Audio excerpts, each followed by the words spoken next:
Olá pessoal, tudo bom? Meu nome é Stephanie, esse é o Gork, essa é a Hazel e hoje nós vamos falar sobre a origem de tudo, né?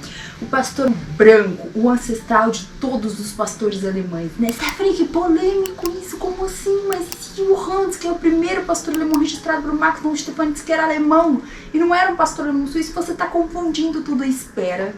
Assiste esse vídeo até o fim, que ele é cheio de reviravoltas, cheio de curiosidades, cheio de história, pra gente entender um pouco a origem do pastor alemão, né? Por que ele veio do pastor branco e o que houve com o pastor branco, que não é mais pastor branco, a gente chama de pastor suíço. A gente já fez aqui um vídeo explicando sobre o pastor suíço, se você não viu, clica aqui em cima e assiste. E esse vídeo a gente vai dar um pouco de contexto histórico, porque eu recebi muitos comentários no vídeo falando, mas você tá chamando o pastor suíço de pastor alemão branco? Algumas revoltas, como assim não existe pastor alemão branco? É pastor suíço. E talvez esse contexto histórico vai esclarecer algumas dessas revoltas e questionamentos e perguntas que se tem em torno dessa raça, tá? Como eu sempre digo, tudo que está sendo mencionado nesse vídeo tem fonte, tá? A fonte está aqui na descrição do vídeo. Vamos lá? Coisa que eu gostaria de falar pra vocês. O pastor alemão branco ele é definido como uma raça independente, tá? Isso é claro, né? A gente não vou nem chamar de pastor alemão branco aqui, eu vou chamar de pastor branco, que hoje é o pastor suíço, né? Eles são uma raça independente, com os próprios torneios, com as próprias regras, tá? O pastor branco não é reconhecido como uma cor do pastor alemão, então a gente precisa esclarecer antes de continuar a história, tá? Lá, quando Max von Stephanitz criou o pastor alemão, né, o nome pastor alemão, ele teve o primeiro exemplar desse pastor alemão, que era o Hans, né? E ele era neto de um pastor branco chamado Griff, que eu vou colocar a foto aqui para vocês verem. Na árvore genealógica você vai ter o Griff e a Lotte, que tiveram Lene, né? E Lene cruzou com um pastor alemão chamado Castor, né? Um pastor, na verdade, chamado Castor, e criou-se assim o primeiro pastor alemão, o Hans von Grafat. Bom, de onde veio esse pastor branco, Stephanie? A gente vai falar sobre os primeiros dias dele.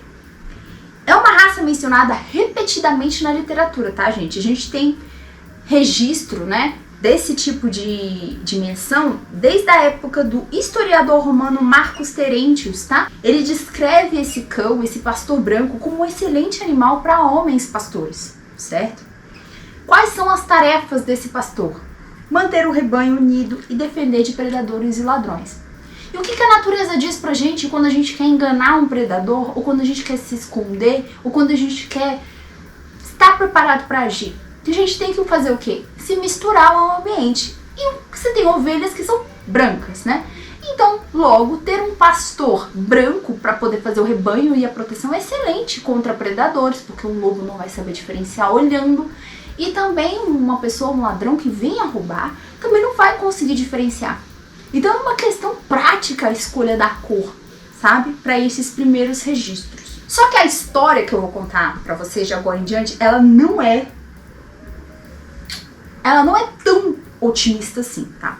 O único esforço documentado na história para manter esse pastor branco antes de 1900 é da Alsácia-Lorena na Áustria, né? Que é o Império Austro-Húngaro. A poderosa família real de Habsburgo pensava que os pastores brancos eram a perfeita combinação com seus cavalos Lipsaner. Lipsaner, assim que fala? Os cavalos brancos. Habsburgo é uma das principais casas reais da Europa, com sede aonde? Na Suíça. Que é o primeiro programa de reprodução documentado tenha sido na Suíça, pra gente não é novidade, porque hoje o pastor branco é pastor suíço. Agora a gente vai voltar um pouquinho na Alemanha, tá bom? E vamos falar sobre o nascimento do primeiro pastor alemão, o Hans, que eu falei pra vocês. Antes do Hans nascer, uma sociedade chamada Philax Society foi formada na Alemanha em 1891, na intenção de padronizar as raças de cães. Eles já vinham com essa vontade. Só que essa sociedade ela foi quebrada, né? Ela foi desfeita em 1894. E muitos dos seus membros continuaram a exibir suas ideologias em outras ocasiões, e um deles era Max von Stephanitz, que abriu, então, a primeira associação de pastores alemães. No mesmo dia que ele inclusive viu lá o Hans, ele se apaixonou perdidamente pela capacidade física e mental do cão. O nome da associação é Verein für das Schäferhund. Max von Stephanitz escreveu em 1908, em uma dessas suas inúmeras teses, que a cor de um pastor alemão não influencia na sua capacidade de trabalho, Porque para ele, a maior importância era um cão prático, era um cão bom para trabalho e que as características físicas, a força, ela viesse a somar no trabalho e não para segregar, assim, isso aqui é mais bonito, então a gente vai deixar esse padrão assim. Ele não levava a beleza em consideração. Era claro para todo mundo que o Hans era belíssimo, ele lembrava um lobo, mas isso era um além, não era o objetivo principal. O Max von Stephanitz, assim como todo mundo que começa algo novo, geralmente tem muita paixão envolvida, tem muita seriedade, sabe? O problema geralmente é quem vem depois, que quer mudar as coisas ou que quer ver uma oportunidade em cima daquilo, quer se aproveitar. E é sobre isso que a gente vai falar, que é a consequência da posse dos nazistas. Mas antes eu gostaria de dar um contexto para vocês. Como vocês sabem, o pastor alemão teve a sua grande estreia para o mundo na Primeira Guerra Mundial. E não era a primeira vez na história da humanidade que um cão trabalha em guerra, mas era a primeira vez que se via um cão trabalhar tão perfeitamente ao lado do ser humano. Além das funções básicas de guarda, o pastor alemão era um cão de resgate. Ele estava tirando soldados machucados do campo de batalha, tá? Levavam medicamentos, que levavam munição, entendeu? Então era muita função. Quando chegou a Segunda Guerra Mundial, todo mundo já tinha pastor alemão. Já tinha pastor alemão nos Estados Unidos, já tinha pastor alemão em outros países da Europa, o pastor alemão já tinha se difundido pelo mundo. O Hitler, na Segunda Guerra Mundial, falou assim, não, eu quero me afastar dessa bagunçaiada de pastor que tá aí. A partir de hoje a gente não cria mais pastor branco. Pastor branco é uma fraqueza, pastor branco é a causa dos pastores estarem nascendo agressivos, meio desbotados, com problemas de saúde. Sendo que, na verdade, o que estava causando esses problemas, que realmente estava acontecendo na Segunda Guerra Mundial, era a consanguinidade, tá? Eles estavam reproduzindo os cães parentes e, obviamente, que estava causando problemas de saúde. Claramente não tinha nada a ver com a cor, não ser um pastor branco, mas ele colocou essa questão. Então, em 1930, os nazistas começaram a ter cada vez mais poder na Associação dos Pastores Alemães. Eles chegaram para o Max von Stephanitz e falaram assim, olha, você tem duas opções.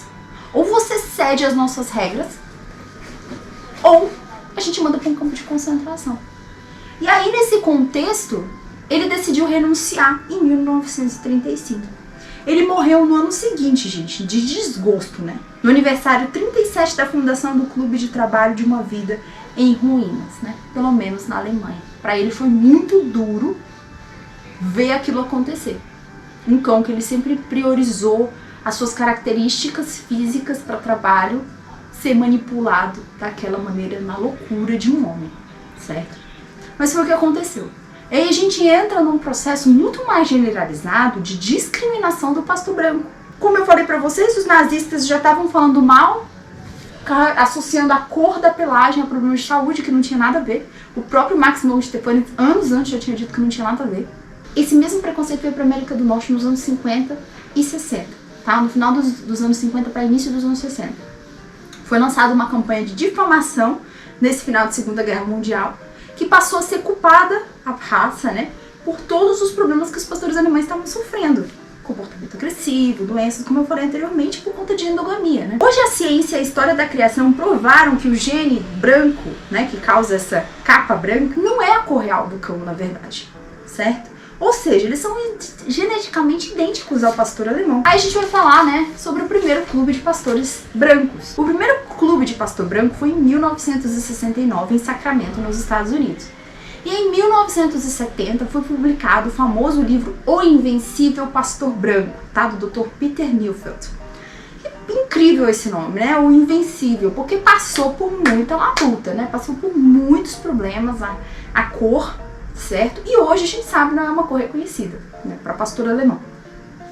É importante a gente trazer um pouco esse contexto histórico para vocês entenderem um pouco da história do pastor alemão. E com o pastor branco que vem do pastor alemão, né, eles têm a mesma genética, eles não são considerados a mesma raça. Por que não é aceito, né, nos registros? Por que virou pastor suíço? Então, quando a gente vê a história, a gente entende o porquê, certo? E eu vou estar sempre trazendo essas informações, essas pesquisas para vocês, porque é muito importante a gente entender a origem desse especialismo. Você veio de Roma, filho. E você era branquinho. Bonitão. É bonitão. Qualquer dúvida, pode escrever nos comentários que eu respondo todos vocês. E se você gostou desse vídeo, já deixa seu like, se inscreva no nosso canal, ative as notificações para mais vida selvagem na cidade. Siga a gente no Instagram, @wolfcanoficial, e também siga a gente no TikTok, @wolfcanobrasil. No próximo vídeo vamos estar aí. Beijos para todos e até a próxima.